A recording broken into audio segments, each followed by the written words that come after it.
जय हिंद दोस्तों, स्वागत है एक बार फिर से आपके अपने YouTube चैनल स्टडी प्लेटफॉर्म में। दोस्तों, आज की इस वीडियो में हम लोग घटना चक्र के आधुनिक भारत की सीरीज को आगे बढ़ाते हुए तीन बहुत ही महत्वपूर्ण टॉपिक यानी गांधी इरविन समझौता, कांग्रेस का कराची अधिवेशन और गोलमेज सम्मेलन से रिलेटेड अब तक जितने भी सवाल विभिन्न स्टेट पीसीएस तथा आईएएस प्री में पूछे गए हैं दोस्तों, उनको मैंने इस वीडियो में कवर किया है। इससे पिछले वाले वीडियो में मैंने दोस्तों आधुनिक भारत से रिलेटेड जितने भी महत्वपूर्ण टॉपिक थे उनको मैंने कवर किया। तो अभी तक जिन लोगों ने उन सारे वीडियो को जाकर नहीं देखा है तो कृपया करके उसे प्लेलिस्ट में जाकर देख लें। वीडियो स्टार्ट करने से पहले दोस्तों आपसे एक छोटी सी रिक्वेस्ट है कि अगर आप हमारे चैनल पर पहली बार आए हैं तो चैनल को सब्सक्राइब कर ले, बेल आइकन को प्रेस कर ले ताकि नई वीडियो की नोटिफिकेशन आपको समय समय पर मिलती रहे। साथ ही साथ ये अगर वीडियो पसंद आए दोस्तों तो प्लीज़ इसे ज़्यादा से ज़्यादा लाइक करें और अपने दोस्तों के साथ शेयर करें और वीडियो को स्किप कर न देखें दोस्तों, वीडियो को पूरा कर देखें। तो दोस्तों आज के हम फर्स्ट क्वेश्चन के साथ इस डिस्कशन को जो है दोस्तों स्टार्ट करते हैं। फर्स्ट जो हमारा टॉपिक है दोस्तों वो है गांधी इरविन समझौता। तो गांधी इरविन समझौते से रिलेटेड फर्स्ट हमारा क्वेश्चन है दोस्तों कि गांधी इरविन समझौता हुआ मुख्य रूप से, तो याद रखना है दोस्तों गांधी इरविन जो समझौता हुआ था वह मुख्य रूप से क्यों हुआ था। तो याद रखना है दोस्तों गोलमेज सम्मेलन में कांग्रेस की भागीदारी सहज करने के लिए जो है दोस्तों गांधी इरविन के बीच में 1931 ईस्वी में समझौता हुआ था दोस्तों, जिसे हम लोग गांधी इरविन समझौता के नाम से जानते हैं। तो इस क्वेश्चन का राइट आंसर क्या हो जाएगा दोस्तों, तो ए होगा। अब इंपॉर्टेंट फैक्ट्स इस क्वेश्चन से रिलेटेड देख लेते हैं दोस्तों। तो गांधी जी ने फरवरी 1931 में वायसराय लॉर्ड इरविन से भेंट की और उनकी बातचीत 15 दिनों तक चली, जिसके परिणाम स्वरूप 5 मार्च 1931 को एक समझौता हुआ जिसे गांधी इरविन समझौते के नाम से जाना गया। इस समझौते के तहत कांग्रेस को सविनय अवज्ञा आंदोलन स्थगित करना पड़ा। कांग्रेस द्वितीय गोलमेज सम्मेलन में भाग लेने के लिए तैयार हो गई। वस्तुतः प्रथम गोलमेज सम्मेलन में कांग्रेस शामिल नहीं हुई थी। यह समझौता मुख्य रूप से गोलमेज सम्मेलन में कांग्रेस की भागीदारी सहज करने के लिए हुआ था दोस्तों। बढ़ते अपने नेक्स्ट क्वेश्चन की ओर। नेक्स्ट क्वेश्चन है दोस्तों हमारा गांधी इरविन समझौते में निम्नलिखित में से क्या सम्मिलित था। तो याद रखना है दोस्तों इसमें क्या सम्मिलित था। पहला है राउंड टेबल कॉन्फ्रेंस में भाग लेने के लिए कांग्रेस को आमंत्रित करना, तो यह बात बिल्कुल सही है दोस्तों। दूसरा है असहयोग आंदोलन के संबंध में जो है दोस्तों जारी किए गए अध्यादेशों को वापस लेना, तो यह भी बात सही है दोस्तों। नेक्स्ट है दोस्तों क्या, तो नेक्स्ट है हमारा पुलिस की ज्यादतियों की जांच करने हेतु गांधी जी के सुझाव की स्वीकृति, तो यह इसमें नहीं कहा गया था बात दोस्तों। और चौथा कथन है हमारा दोस्तों केवल उन्हीं कैदियों की रिहाई जिन पर हिंसा का अभियोग नहीं था, तो यह भी इसमें था दोस्तों। तो राइट आंसर हो जाएगा 1, 2, 4 इसका सही आंसर है। तो राइट आंसर हो जाएगा दोस्तों बी। और ये लेटेस्ट क्वेश्चन है दोस्तों, याद रखना है आपको। तो गांधी इरविन समझौता जिसे दिल्ली समझौते के नाम से हम लोग जानते हैं दोस्तों काफ़ी इंपॉर्टेंट है कि दिल्ली समझौते के नाम से हम लोग किसे जानते हैं, तो गांधी इरविन समझौते को कब हुआ था, तो 5 मार्च 1931 को दिल्ली में संपन्न हुआ था। और इसके तहत जो है दोस्तों निम्नलिखित प्रावधान थे। पहला प्रावधान था दोस्तों गोलमेज सम्मेलन में भाग लेने के लिए कांग्रेस को आमंत्रित करना। दूसरा था असहयोग आंदोलन के संबंध में जारी किए गए अध्यादेशों को वापस लेना। तीसरा था दोस्तों जिन राजनीतिक बंदियों पर हिंसा के आरोप थे उन्हें छोड़कर बाकी को रिहा करना। जबकि पुलिस की ज्यादतियों की जांच करने हेतु गांधी जी के सुझावों पर स्वीकृति को इसमें शामिल नहीं किया गया था। इस प्रकार जो है दोस्तों विकल्प हमारा कौन सा सही था, तो बी। नेक्स्ट है दोस्तों गांधी इरविन समझौते पर हस्ताक्षर हुए। तो याद रखना है दोस्तों 5 मार्च 1931 ईस्वी को गांधी और इरविन के बीच समझौते पर हस्ताक्षर हुआ था दोस्तों। राइट आंसर हो जाएगा ए। तो दोस्तों गांधी इरविन समझौता 5 मार्च 1931 को संपन्न हुआ था। इस समझौते के अनुसार गांधी जी के नेतृत्व में कांग्रेस सविनय अवज्ञा आंदोलन स्थगित करने के लिए तैयार हो गई। सभी युद्ध बंदियों जिनके विरुद्ध हिंसा का आरोप नहीं था को रिहा करने का आदेश, विदेशी कपड़ों और शराब की दुकानों पर शांतिपूर्ण धरना देने का अधिकार, समुद्र तटीय प्रदेशों में बिना नमक कर दिए नमक बनाने की अनुमति। चौथा है दोस्तों पांचवा है दोस्तों कांग्रेस द्वितीय गोलमेज सम्मेलन में भाग लेने के लिए तैयार हो गई, परंतु इस समझौते ने जनता को निराश किया क्योंकि भगत सिंह, सुखदेव एवं राजगुरु को फांसी न दिए जाने की जनता की मांग को इसमें सम्मिलित नहीं किया गया था दोस्तों। नेक्स्ट दोस्तों गांधी इरविन समझौता हुआ था तो 5 मार्च 1931 ईस्वी को जो है दोस्तों गांधी इरविन समझौता हुआ था। नेक्स्ट है दोस्तों 5 मार्च 1931 को निम्न में से कौन सा समझौता हुआ था? तो याद रखना है दोस्तों 5 मार्च 1931 को गांधी इरविन समझौता हुआ था। राइट आंसर हो जाएगा सी। नेक्स्ट है दोस्तों निम्नलिखित में से किसका स्थगन गांधी इरविन समझौते में किया जाना प्रस्तावित था दोस्तों? तो याद रखना है सविनय अवज्ञा आंदोलन का जो है दोस्तों स्थगन गांधी इरविन समझौते में किया जाना प्रस्तावित था दोस्तों। राइट आंसर हो जाएगा डी। नेक्स्ट है दोस्तों गांधी इरविन समझौते में हस्ताक्षरित होने में किसने महत्वपूर्ण भूमिका निभाई थी दोस्तों? तो इसमें महत्वपूर्ण भूमिका निभाई थी दोस्तों तेज बहादुर सप्रू ने। इंपॉर्टेंट सवाल है दोस्तों, इसको याद रखेंगे। तो दोस्तों सविनय अवज्ञा आंदोलन के विस्तारित होते स्वरूप को देखते हुए वायसराय इरविन ने देश में सौहार्द का वातावरण उत्पन्न करने के उद्देश्य से 26 जनवरी 1931 को गांधी जी को जेल से रिहा कर दिया। तेज बहादुर सप्रू तथा M.R. जयकर के प्रयत्नों ने गांधी एवं इरविन के मध्य फरवरी 1931 में दिल्ली में वार्ता आरंभ हुई।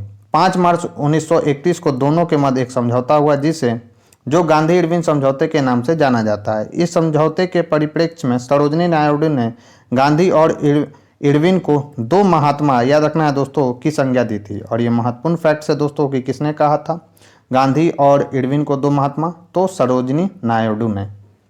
नेक्स्ट क्वेश्चन है दोस्तों गांधी इरविन समझौते में किसने मध्यस्थता की भूमिका अदा की थी दोस्तों? तो वे थे दोस्तों तेज बहादुर सप्रू और M. जयकर दोस्तों। तो यहाँ पर तो तेज बहादुर सप्रू दिया गया दोस्तों, तो राइट आंसर क्या हो जाएगा? बी। नेक्स्ट है दोस्तों निम्नलिखित व्यक्तियों में से किसने गांधी तथा इरविन को दो महात्मा कहा था दोस्तों? पूछा भी गया है दोस्तों।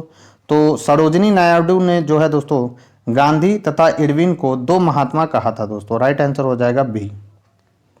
नेक्स्ट है निम्नलिखित में से किसने गांधी इरविन समझौते में महात्मा गांधी के लाभ को संतावना पुरस्कार कहा था दोस्तों? तो यह कहा गया था दोस्तों एलन कैम्पबेल जॉनसन के द्वारा। राइट आंसर क्या हो जाएगा दोस्तों? तो बी। तो दोस्तों इरविन के जीवनीकार एलन कैम्पबेल जॉनसन ने गांधी इरविन समझौते में महात्मा गांधी के लाभों को संतावना पुरस्कार यानी कंसोलेशन प्राइजेज और इरविन के एकमात्र आत्मसमर्पण के रूप में बातचीत के लिए सहमत होने को कहा था। उत्तर प्रदेश लोक सेवा आयोग ने अपने प्रारंभिक उत्तर प्रश्न में इस प्रश्न का उत्तर जो है दोस्तों क्या माना था? ए माना था। परंतु संशोधित उत्तर पत्र में विकल्प बी सही उत्तर मान लिया जो कि सही है दोस्तों। नेक्स्ट हमारा टॉपिक है दोस्तों कांग्रेस का कराची अधिवेशन जो कि 1931 ईस्वी में हुआ था दोस्तों। अब इस अधिवेशन से रिलेटेड दोस्तों अब तक जितने भी सवाल विभिन्न स्टेट पीसीएस तथा IAS पीडी में पूछे गए उनको हम लोग एक एक कर देखेंगे। तो फर्स्ट क्वेश्चन है दोस्तों निम्नलिखित में से किसने भारतीय राष्ट्रीय कांग्रेस के कराची अधिवेशन का सभापतित्व किया था? तो कौन थे दोस्तों? तो 1931 ईस्वी में कांग्रेस का जो कराची अधिवेशन हुआ था दोस्तों उसमें अध्यक्ष कौन थे? तो सरदार वल्लभ भाई पटेल थे। राइट आंसर हो जाएगा डी। तो दोस्तों गांधी इरविन समझौता जिसे दिल्ली समझौते के नाम से भी हम लोग जानते हैं दोस्तों को मंजूरी देने के लिए सरदार वल्लभ भाई पटेल की अध्यक्षता में 26 से 31 मार्च 1931 को कांग्रेस का कराची अधिवेशन हुआ। इसी अधिवेशन में पहली बार कांग्रेस ने मौलिक अधिकारों और राष्ट्रीय आर्थिक कार्यक्रमों के संबंध में प्रस्ताव पारित किए। याद रखना है दोस्तों मौलिक अधिकार के बारे में पूछा गया था। पहली बार मौलिक अधिकारों की मांग किस अधिवेशन में की गई थी दोस्तों? तो कांग्रेस का कराची अधिवेशन जो कि 1931 ईस्वी में हुआ था और जिसकी अध्यक्षता सरदार वल्लभ भाई पटेल ने की थी। इसी अधिवेशन में कुछ लोगों के विरोध करने पर गांधी जी ने कहा था गांधी मर सकता है गांधीवाद नहीं। यह कथन भी पूछा जाता है दोस्तों कि किसमें कहा गया था? तो गांधी मर सकता है गांधीवाद नहीं। तो 1931 ईस्वी में कांग्रेस का जो कराची अधिवेशन हुआ था दोस्तों उसमें गांधी जी के द्वारा ऐसा कहा गया था। यह पहला अवसर था जब पूर्ण स्वराज को कांग्रेस द्वारा परिभाषित किया गया था दोस्तों। और ये सभी के सभी महत्वपूर्ण फैक्ट्स है दोस्तों जिन्हें आपको ध्यान में रखना है। नेक्स्ट है दोस्तों 1931 में भारतीय राष्ट्रीय कांग्रेस के कराची अधिवेशन के लिए जिसकी अध्यक्षता सरदार वल्लभ भाई पटेल कर रहे थे किसने मूल अधिकारों तथा आर्थिक कार्यक्रम पर संकल्प प्रारूपित किया था? तो किसने किया था दोस्तों? तो पंडित जवाहरलाल नेहरू ने। काफी महत्वपूर्ण सवाल है दोस्तों, याद रखना है आपको। राइट आंसर क्या हो जाएगा? बी। तो दोस्तों वर्ष 1931 में भारतीय राष्ट्रीय कांग्रेस के कराची अधिवेशन में पारित मूल अधिकारों तथा आर्थिक कार्यक्रम पर संकल्प पंडित जवाहरलाल नेहरू ने प्रारूपित किया था तथा M.N. रॉय ने इसमें सहयोगी भूमिका निभाई थी। ये भी पॉइंट याद रखना है, काफ़ी ज़्यादा महत्वपूर्ण पॉइंट है ये सब। नेक्स्ट है दोस्तों, निम्नलिखित में से किसने भारतीय राष्ट्रीय कांग्रेस के कराची अधिवेशन को महात्मा गांधी की लोकप्रियता और सम्मान की पराकाष्ठा माना है? तो किनके द्वारा माना गया था दोस्तों? तो S.C. बोस के द्वारा, यानी सुभाष चंद्र बोस के द्वारा दोस्तों। राइट आंसर हो जाएगा ए। तो सुभाष चंद्र बोस ने भारतीय राष्ट्रीय कांग्रेस के कराची अधिवेशन को महात्मा गांधी की लोकप्रियता और सम्मान की पराकाष्ठा माना है दोस्तों। बढ़ते हैं अपने नेक्स्ट क्वेश्चन की ओर। नेक्स्ट क्वेश्चन है दोस्तों, भारतीय स्वाधीनता संघर्ष से संबंधित निम्नलिखित घटनाओं को उनके सही क्रम में रखकर सही कूट चुनिए। पहला है द्वितीय गोलमेज सम्मेलन, दूसरा है दोस्तों भारतीय राष्ट्रीय कांग्रेस का कराची अधिवेशन, तीसरा है दोस्तों भगत सिंह को फांसी, और चौथा है दोस्तों गांधी इरविन समझौता। तो राइट आंसर क्या हो जाएगा दोस्तों? तो राइट आंसर हो जाएगा सी, यानी पहले कौन सा हो जाएगा दोस्तों? तो पहले हुआ था दोस्तों गांधी इरविन समझौता, उसके बाद क्या दिया गया था दोस्तों? भगत सिंह की फांसी। फिर उसके बाद क्या हुआ था दोस्तों? तो भारतीय राष्ट्रीय कांग्रेस का कराची अधिवेशन, और लास्ट में हुआ था दोस्तों द्वितीय गोलमेज सम्मेलन। तो राइट आंसर हो जाएगा दोस्तों 4, 3, 2, 1, जो कि ऑप्शन किस में है दोस्तों? तो सी में है। तो दोस्तों गांधी इरविन समझौता कब हुआ था? तो कांग्रेस ने वायसराय के साथ बातचीत के लिए गांधी जी को अधिकृत किया। गांधी और इरविन के बीच लंबी बातचीत के उपरांत 5 मार्च 1931 को दोनों के बीच एक समझौते पर हस्ताक्षर हुए, जिसे गांधी इरविन समझौते के रूप में जाना जाता है। भगत सिंह को जो फांसी दी गई थी दोस्तों, वह लाहौर षड्यंत्र कांड में दी गई थी। किसको किसको? तो भगत सिंह, सुखदेव तथा राजगुरु को। कब दिया गया था? तो 23 मार्च 1931 को। कराची अधिवेशन कब हुआ था दोस्तों? तो 26 से 31 मार्च 1931 तक कराची में हुए कांग्रेस के वार्षिक अधिवेशन में गांधी इरविन समझौते की क्या हुई दोस्तों? तो संपुष्टि की गई। फिर है दोस्तों द्वितीय गोलमेज सम्मेलन। तो द्वितीय गोलमेज सम्मेलन का सत्र कब से कब तक था दोस्तों? तो 7 सितंबर 1931 को प्रारंभ हुआ, जिसमें महात्मा गांधी कांग्रेस के एकमात्र प्रतिनिधि के रूप में जो है दोस्तों सम्मिलित हुए। यह सम्मेलन पूर्णतः निष्फल रहा दोस्तों।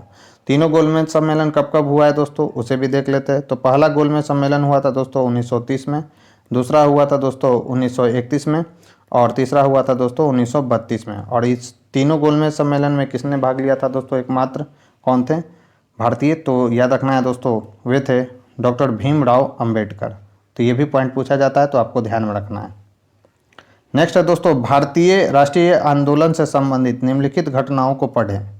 पहला, भारतीय राष्ट्रीय कांग्रेस का कराची अधिवेशन, राजगुरु को फांसी, गांधी इरविन समझौता। तो सबसे पहले दोस्तों 5 मार्च 1931 को जो हुआ था, गांधी जी और इरविन के बीच समझौता हुआ था। राजगुरु को फांसी दिया गया था दोस्तों भगत सिंह, राजगुरु और सुखदेव को 23 मार्च 1931 ईस्वी को। और लास्ट में हुआ था दोस्तों 1931 में 26 से 31 मार्च शायद था दोस्तों। लास्ट में कौन सा हुआ था? तो भारतीय राष्ट्रीय कांग्रेस का कराची अधिवेशन। तो राइट आंसर हो जाएगा दोस्तों क्या? तो 3, 2, 1, जो कि ऑप्शन ए में है दोस्तों। नेक्स्ट है, भारतीय स्वाधीनता संग्राम से संबंधित निम्नलिखित घटनाओं पर विचार कीजिए। गांधी इरविन समझौता, भारतीय राष्ट्रीय कांग्रेस का कराची अधिवेशन, भगत सिंह की फांसी और पूना समझौता। तो कब हुआ था दोस्तों? तो याद रखना, पहले हुआ था गांधी इरविन समझौता, उसके बाद हुआ था दोस्तों भगत सिंह को फांसी, फिर हुआ था दोस्तों भारतीय राष्ट्रीय कांग्रेस का कराची अधिवेशन, और 1932 में हुआ था दोस्तों पूना समझौता। तो अगर हम देखें दोस्तों तो क्या हो जाएगा इसका राइट आंसर? तो इसका राइट आंसर हो जाएगा 1, 3, 2, 4। 1, 3, 2, 4 एक ही ऑप्शन में है दोस्तों, और वो ऑप्शन है डी। राइट आंसर हो जाएगा डी। पूना समझौता कब हुआ था दोस्तों? तो 23 सितंबर 1932 ईस्वी को। कराची अधिवेशन कब हुआ था? तो 26 से 31 मार्च 1931 को। 23 मार्च 1931 ईस्वी को भगत सिंह को फांसी दिया गया था। गांधी इरविन समझौता कब हुआ था? तो 5 मार्च 1931 को। अब हम लोग दोस्तों गोलमेज सम्मेलन से रिलेटेड अब तक जितने भी सवाल विभिन्न स्टेट पीसीएस तथा आईएएस पीडी में पूछे गए, उनको हम लोग एक एक कर देखेंगे।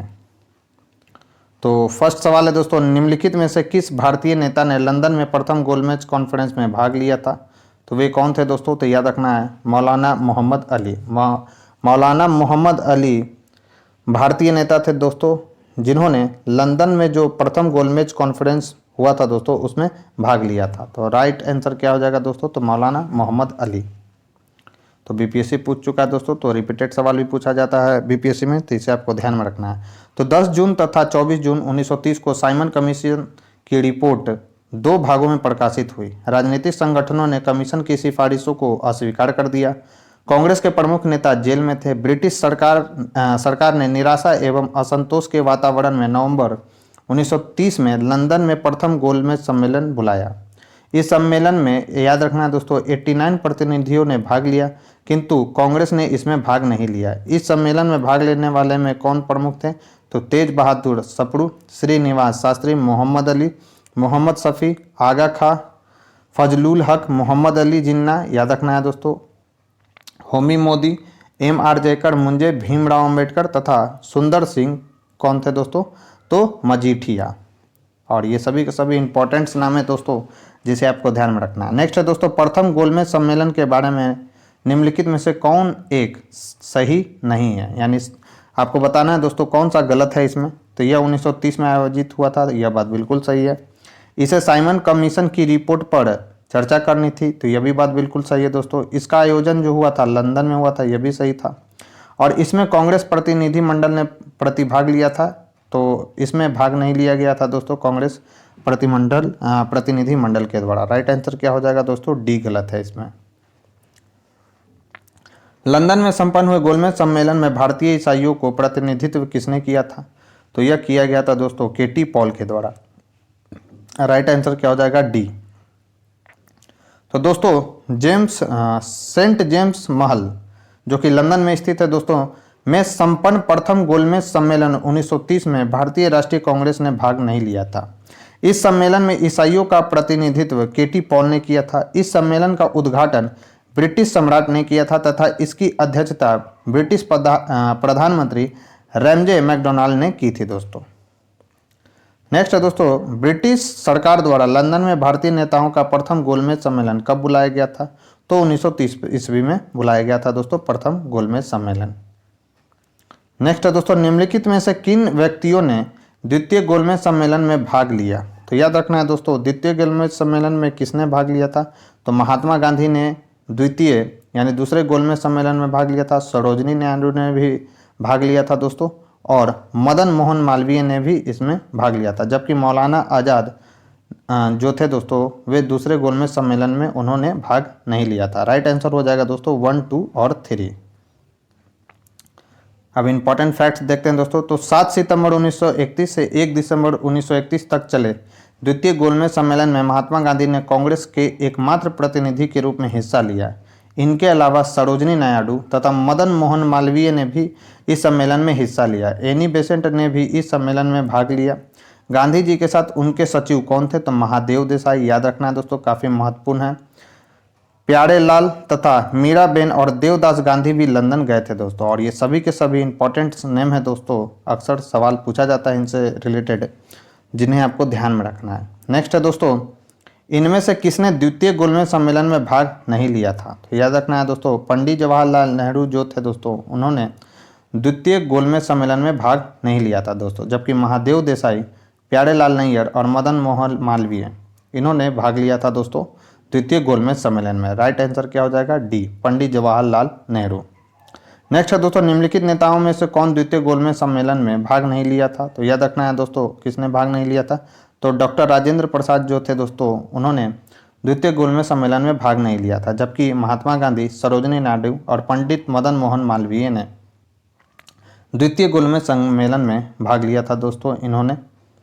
नेक्स्ट है द्वितीय गोलमेज सम्मेलन में कांग्रेस का प्रतिनिधित्व किसने किया था दोस्तों? तो महात्मा गांधी ने किया था दोस्तों द्वितीय गोलमेज सम्मेलन में कांग्रेस का प्रतिनिधित्व। राइट आंसर हो जाएगा डी। नेक्स्ट है दोस्तों लंदन में आयोजित निम्नलिखित गोलमेज सम्मेलनों में से किसमें महात्मा गांधी उपस्थित थे?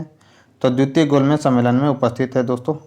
याद रखना है कब हुआ था? तो 1931 में।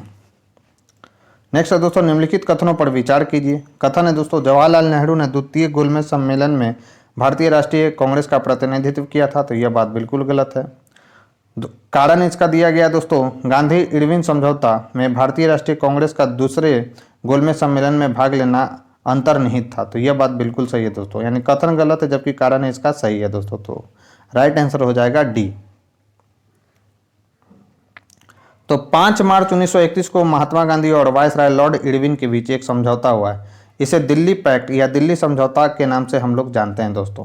इसमें कांग्रेस की ओर से गांधी जी ने निम्नलिखित बातों को स्वीकार किया। सविनय अवज्ञा आंदोलन स्थगित कर दिया जाएगा, पहला था। दूसरा है दोस्तों, कांग्रेस निकट भविष्य में होने वाले दूसरे गोलमेज सम्मेलन में भाग लेगी। तीसरा है, कांग्रेस ब्रिटिश सामान का बहिष्कार नहीं करेगी। चौथा है दोस्तों, गांधी जी पुलिस द्वारा की गई ज्यादतियों के बारे में जांच की मांग नहीं करेंगे दोस्तों। दूसरे गोलमेज सम्मेलन में महात्मा गांधी ने राष्ट्रीय कांग्रेस का प्रतिनिधित्व किया था दोस्तों। अतः कथन एक गलत है, जबकि कारण इसका सही है। नेक्स्ट है दोस्तों, निम्नलिखित में से कौन से गोलमेज सम्मेलन में गांधी जी ने शिरकत की? तो वह कौन सा था दोस्तों? तो द्वितीय गोलमेज सम्मेलन। राइट आंसर हो जाएगा बी। नेक्स्ट है दोस्तों, महात्मा गांधी जब द्वितीय गोलमेज सभा में भाग लेने लंदन गए थे तो ठहरे थे? तो याद रखना है दोस्तों, किंग्सले हॉल में उन्हें ठहराया गया था। तो राइट आंसर कौन सा हो जाएगा दोस्तों? तो किंग्सले हॉल। ये भी महत्वपूर्ण सवाल है दोस्तों, याद रखना है, काफ़ी ज़्यादा महत्वपूर्ण सवाल है कि जब द्वितीय गोलमेज सम्मेलन में भाग लेने के लिए महात्मा गांधी लंदन गए तो वे कहाँ पर ठहरे थे दोस्तों? तो किंग्सले हॉल में ठहरे थे। राइट आंसर हो जाएगा बी। तो दूसरा गोलमेज सम्मेलन लंदन में 7 सितंबर 1931 से 1 दिसंबर 1931 तक चला। 5 मार्च 1931 को हुए गांधी इरविन समझौते के बाद गांधी जी ने कांग्रेस के एकमात्र प्रतिनिधि के रूप में इस सम्मेलन में हिस्सा लिया था। गांधी जी एस राजपुताना नामक जलपोत से लंदन पहुंचे, ये भी याद रखना है दोस्तों, कभी भी सवाल पूछ सकता है। तथा वे लंदन के किंग्सले हॉल में ठहरे थे दोस्तों। नेक्स्ट है दोस्तों, द्वितीय गोलमेज सम्मेलन में कांग्रेस के एक प्रतिनिधि के रूप में भाग लेने के लिए महात्मा गांधी बंबई से लंदन जिस पानी के जहाज में गए थे उसका नाम क्या था दोस्तों? तो उसका नाम था एस राजपुताना। और किस हॉल में ठहरे थे दोस्तों गांधी जी? तो किंग्सले हॉल में। नेक्स्ट है दोस्तों, निम्नलिखित में से किस गोलमेज सम्मेलन में भारतीय कांग्रेस के प्रतिनिधि ने प्रथम बार भाग लिया था दोस्तों? तो वह था कौन सा दोस्तों? तो द्वितीय गोलमेज सम्मेलन। राइट आंसर हो जाएगा बी। तो दोस्तों, द्वितीय गोलमेज सम्मेलन में भारतीय राष्ट्रीय कांग्रेस के प्रतिनिधि ने प्रथम बार भाग लिया था। यह सम्मेलन लंदन में 7 सितंबर 1931 से 1 दिसंबर 1931 तक चला। इसमें कांग्रेस के एकमात्र प्रतिनिधि के रूप में गांधी जी ने हिस्सा लिया, किंतु गतिरोध के कारण सम्मेलन 1 दिसंबर को समाप्त घोषित कर दिया गया एवं गांधी जी को लंदन से खाली हाथ वापस आना पड़ा। स्वदेश पहुंचने पर गांधी जी ने कहा, यह सच है कि मैं खाली हाथ लौट रहा हूं, किंतु मुझे संतोष है कि जो ध्वज मुझे सौंपा गया था उसे नीचे नहीं होने दिया और उसके सम्मान के साथ समझौता नहीं किया दोस्तों। ये गांधी जी का स्टेटमेंट भी पूछ सकता है दोस्तों, काफ़ी महत्वपूर्ण स्टेटमेंट है गांधी जी के द्वारा। नेक्स्ट है दोस्तों, महात्मा गांधी दिसंबर 1931 में खाली हाथ कहाँ से भारत लौटे थे दोस्तों? तो लंदन से खाली हाथ भारत लौटे थे दोस्तों महात्मा गांधी। राइट आंसर हो जाएगा ए। नेक्स्ट है दोस्तों, द्वितीय गोलमेज सम्मेलन किस प्रश्न पर असफल रहा? इंपॉर्टेंट सवाल है, किस प्रश्न पर असफल रहा था दोस्तों द्वितीय गोलमेज सम्मेलन? तो सांप्रदायिक प्रतिनिधित्व के प्रश्न पर जो है दोस्तों द्वितीय गोलमेज सम्मेलन असफल रहा। राइट आंसर हो जाएगा ए। तो दोस्तों, द्वितीय गोलमेज सम्मेलन 7 दिसंबर 1931 को प्रारंभ हुआ, जिसमें महात्मा गांधी कांग्रेस के एकमात्र प्रतिनिधि के रूप में सम्मिलित हुए। यह सम्मेलन सांप्रदायिक समस्या पर विवाद के कारण पूरी तरह असफल रहा। दलित नेता भीमराव अंबेडकर ने दलितों के लिए पृथक निर्वाचक मंडल की मांग की, जिसे गांधी जी ने अस्वीकार कर दिया। अंततः सांप्रदायिक प्रतिनिधित्व पर गतिरोध के कारण यह सम्मेलन 1 दिसंबर 1931 को समाप्त घोषित कर दिया गया। नेक्स्ट है दोस्तों, उस भारतीय का नाम था जिसने तीनों गोलमेज सम्मेलनों में भाग लिया था। तो मैंने आपको बताया था दोस्तों, डॉक्टर भीमराव अंबेडकर वे एकमात्र भारतीय थे दोस्तों जिन्होंने तीनों गोलमेज सम्मेलन में भाग लिया था। राइट आंसर क्या हो जाएगा दोस्तों? ए। तो डॉक्टर भीमराव अंबेडकर तीनों गोलमेज सम्मेलन में भाग लेने वाले भारतीय प्रतिनिधि थे दोस्तों। नेक्स्ट है, निम्नलिखित में से किसने तीनों गोलमेज सम्मेलन में भाग लिया था दोस्तों? तो कौन थे दोस्तों? तो doctor Bhimrao Ambedkar. Right answer हो जाएगा सी। नेक्स्ट है दोस्तों, 1930-32 की अवधि में भारत और ब्रिटेन के राजनेताओं की लंदन में हुई बैठकों को प्रायः प्रथम, द्वितीय तथा तृतीय गोलमेज सम्मेलन के रूप में उल्लेख किया जाता है। उनका उसी रूप में उल्लेख गलत होगा, क्योंकि क्यों गलत होगा दोस्तों? तो याद रखना है, ये जो था दोस्तों, ये तीन अलग अलग सम्मेलन नहीं थे, अपितु यह एक ही सम्मेलन की अवस्था थी जो 3 सत्रों में संपन्न हुई। तो यह जो है दोस्तों गलत है। तो दोस्तों प्रथम, द्वितीय तथा एवं तृतीय सम्मेलन, गोलमेज सम्मेलन वस्तुतः 3 अलग अलग सम्मेलन नहीं थे, अपितु एक ही सम्मेलन की अवस्था थी जो 3 सत्रों में संपन्न हुई थी। एक ही सम्मेलन के 3 सत्रों को 3 अलग अलग सम्मेलन कहा जाना क्या है दोस्तों? तो यह गलत है। गोलमेज सम्मेलन भारत में राजनीतिक सुधारों तथा साइमन कमीशन की रिपोर्ट पर वार्ता के लिए बुलाया गया था दोस्तों। नेक्स्ट है दोस्तों, राष्ट्रीय गोलमेज सम्मेलनों में किसका प्रतिनिधित्व भारतीय राष्ट्रीय कांग्रेस ने किया था दोस्तों? तो किया गया था दोस्तों किसका? तो द्वितीय गोलमेज सम्मेलन का। राइट आंसर हो जाएगा बी। नेक्स्ट है दोस्तों, प्रथम गोलमेज सम्मेलन 12 नवंबर 1930 से 19 जनवरी 1931 तक लंदन में आयोजित किया गया, जिसमें भारतीय उदारवादी दल, मुस्लिम लीग, हिंदू महासभा, दलित वर्ग, व्यापारी वर्ग तथा रजवाड़ों के प्रतिनिधियों ने भाग लिया, किंतु कांग्रेस इसमें सम्मिलित नहीं हुई। दूसरा गोलमेज सम्मेलन लंदन में 7 सितंबर 1931 से 1 दिसंबर 1931 तक चला। इसमें कांग्रेस के एकमात्र प्रतिनिधि के रूप में गांधी जी ने हिस्सा लिया। लंदन में तीसरा गोलमेज सम्मेलन 17 नवंबर 1932 से 24 दिसंबर 1932 तक चला। कांग्रेस ने इस सम्मेलन का बहिष्कार किया दोस्तों। नेक्स्ट है दोस्तों, निम्न में से कौन सा गोलमेज सम्मेलन 1932 में हुआ था? तो वह था दोस्तों तीसरा गोलमेज सम्मेलन, जो कि 1932 में हुआ था दोस्तों। राइट आंसर हो जाएगा सी। नेक्स्ट है दोस्तों, भारतीय राष्ट्रीय कांग्रेस ने किस गोलमेज सम्मेलन में भाग नहीं लिया था दोस्तों? तो इसका राइट आंसर क्या हो जाएगा दोस्तों? ई। नेक्स्ट क्वेश्चन है दोस्तों, निम्नलिखित कथनों पर विचार कीजिए। प्रथम गोलमेज सम्मेलन में डॉक्टर अंबेडकर ने दलित वर्ग के लिए अलग निर्वाचक मंडल की मांग रखी थी। तो यह बात बिल्कुल सही है दोस्तों। प्रथम गोलमेज सम्मेलन में डॉक्टर अंबेडकर ने दलित वर्ग के लिए निर्वाचक मंडल की मांग रखी थी। दूसरा है दोस्तों, पूना पैक्ट में स्थानीय निकायों तथा सिविल सेवाओं में दलित वर्गों के प्रतिनिधित्व के लिए विशेष उपबंध रखे गए थे। तो यह भी बात बिल्कुल सही है दोस्तों, पूना पैक्ट में ऐसा कहा गया था। तृतीय गोलमेज सम्मेलन में भारतीय राष्ट्रीय कांग्रेस ने भाग नहीं लिया था। तो यह बात भी बिल्कुल सही है दोस्तों। तो इसका राइट आंसर हो जाएगा दोस्तों क्या? तो डी, यानी तीनों के तीनों जो स्टेटमेंट यहाँ पर दिए गए हैं दोस्तों बिल्कुल सही है।